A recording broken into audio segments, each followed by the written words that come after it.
네, 최규리의 국회통 뉴스입니다. 오늘의 소식입니다. 더불어민주당 이재명 대표의 변호사비 대납 의혹 핵심 인물인 김성태 쌍방울그룹 회장의 귀국이 임박해왔습니다. 해외 도피를 이어오다 태국의 한 골프장에서 붙잡힌 김성태 쌍방울 전 회장이 오는 17일 귀국해 검찰 조사를 받을 예정입니다. 여러 의혹의 중심에 있는 김성태 전 회장이 국내에 들어올 시 대표적으로 더불어민주당 이재명 대표의 변호사비 대납 의혹 수사도 탄력을 받을 것 같습니다. 검찰은 지난해 6월 더불어민주당 이재명 대표의 변호사비 대납 의혹으로 쌍방울 본사 등을 압수수색했는데 이 과정에서 김성태 전 회장은 한 달 일찍 싱가포르로 출국했습니다.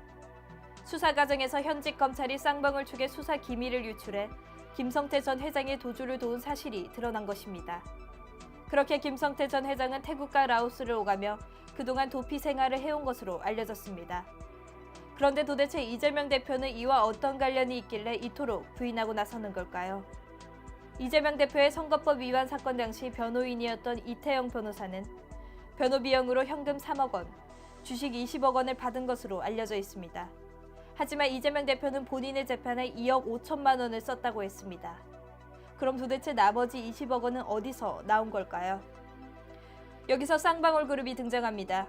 사실 이태용 변호사와 쌍방울 그룹은 엮인 게 참 많습니다.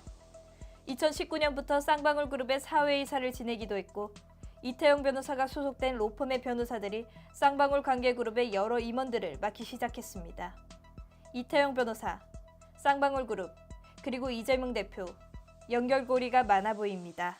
정리하자면 검찰은 이재명 대표가 줘야 할 변호사비를 쌍방울이 대신 내준 것이 아니냐는 것입니다. 쌍방울 그룹은 도대체 왜 이 변호사비를 대신 내줬다는 의혹을 받고 있을까요?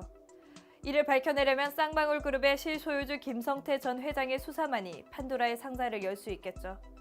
이에 이재명 대표는 자신은 김성태 회장의 얼굴도 본 적이 없으며 굳이 인연이라면 내일을 사입은 것밖에 없다고 비꼬기까지 했는데 과연 이 수사의 결과가 어떻게 될지 무척 궁금합니다.